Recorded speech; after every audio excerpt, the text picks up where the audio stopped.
is to realize that those methods that people have traversed, that those methods and those roads that people have walked down have not led to their ultimate happiness.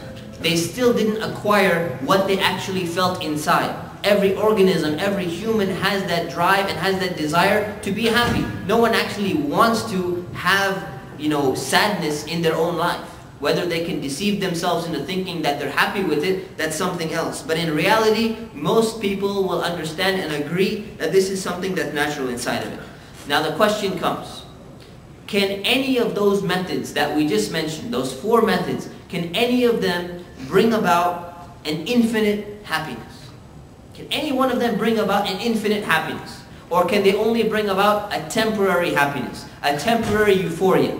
And that's where we get back to the drug example. There were experiments that were performed on several lab mice. And what they did was, they took the mice and they actually, cut their head open and they put a sensor into their brain. And they put the sensor into their brain and they triggered it in the exact same spot where you would be able to trigger as if you were taking drugs. It would actually affect those, those receptor points in your, the neurons in your brain. So they made it in such a way where a scientist could push a button and that could go through the wire and trigger directly into the brain of the mouse or of the mice. And what would it do? It would give them a state of euphoria, exactly how they would feel as if they had just taken heroin.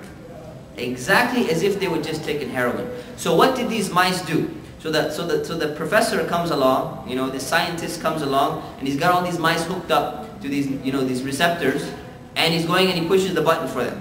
And the mouse is just, oh man, that's some good stuff, And then the scientists go, okay, let's see if that works again. You push the button again. The mice are just, oh man, they're loving it. That's good stuff, man. That hits the spot. So then what do? Then they give the lever to the mouse itself. They put it in the cage and they say, okay, now we're going to give them the ability to stimulate it themselves. So you see, if you were to see the video of this, has anyone seen the video of this, by the way? Right? If you were to take the drugs in the brain class in UC Irvine here, you'll see it. You see a video of this and you see what's happening. They begin and they start pushing the button. They start pushing the button. And then you see something, it's really sad actually. You see these animals pushing the button so fast, so crazy, that they actually fell down and they died. Every single one of them died because they were pushing the button so fast, they became, they lost all their energy and they fell down and they actually died. Because they were trying to acquire that level of euphoria, that high that they were not able to sustain. They were not able to keep it up and they actually ended up killing themselves. Because that's the only thing that was motivating them. What's the point of that? The point of that story should be clear.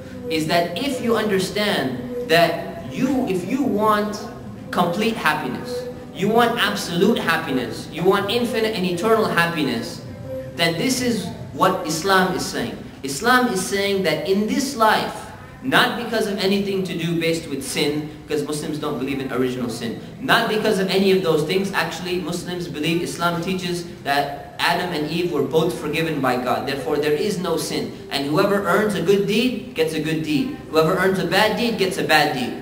If you earn a good deed, that is not transferred to somebody else just because they're your ancestor or they're your parents or whatever it may be. And if someone else earns a bad deed, that's not going to be transferred on you because you didn't actually do it. This is the teaching of Islam. So in that context, what do you find? You find that Islam is saying that this world has been created for a specific reason. And if we want to understand and we want to have the ultimate happiness, it has to be both in quantity as well as it has to be in its quality. And that ultimate happiness, according to Islam, is going to be in the next life. It's going to be in the next life. So how do we understand that and how do we, reflect upon that? Someone will come along and say, okay, now we understand the point of your lecture. You wanted to just come and say that, there's this place that we're going to go to afterwards, and that's going to somehow, we shouldn't worry too much about this life. There is a relative level of happiness and peace and contentment and tranquility that you definitely can attain in this life.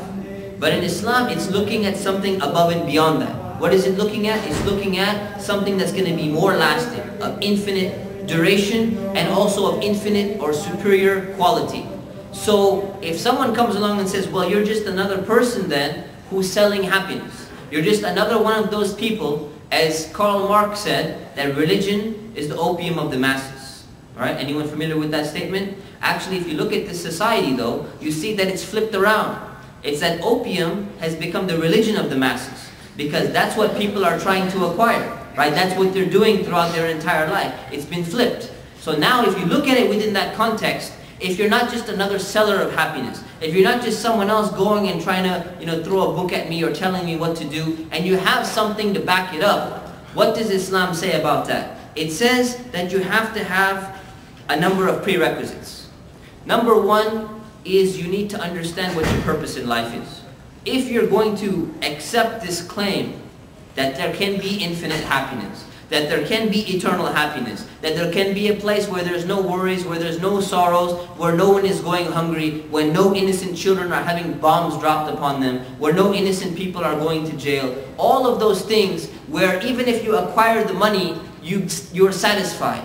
When you acquire the fame, you're still satisfied rather than being dissatisfied. And you're not craving more and more. And the principle of diminishing marginal utility in economics, where the second donut doesn't taste as good as the first, and the 10th donut, you don't even want it anymore because you're full. That is not going to apply anymore. If you want all of that, right? Islam is saying that this life, understand how it's temporary and how it came about and what your purpose is. And when we talk about the purpose of life, there has to be a discussion, or at least room for discussion, to at least admit that there is an absolute purpose of life that at least you can search for, rather than a relative one. An absolute purpose of life means that it's predefined. It's been defined for you. There's a reason behind it. A relative purpose of life is how you define it. And that's what happens in modern secular liberal discourse today. Instead, the emphasis is upon how you define it. Whatever makes you happy, make that your purpose, and that becomes your purpose. But if you can just step outside of that temporarily, just for a moment, to think about what an absolute purpose of life is, this is what Islam brings to the table. Islam brings to the table, and Muslims believe that there's an absolute purpose that's been defined for us, rather than us trying to redefine it and change it around. Now, if you wanted to know that purpose in life, the only way you could possibly know it is by the person who created all of this and made the purpose inside of it. And that, we believe, is God, the one true God, which in Arabic is known as Allah.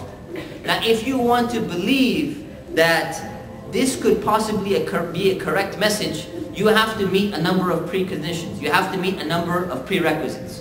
What are those prerequisites? You have to believe that God did not simply create the world and let it be. As some of the Greek philosophers like Aristotle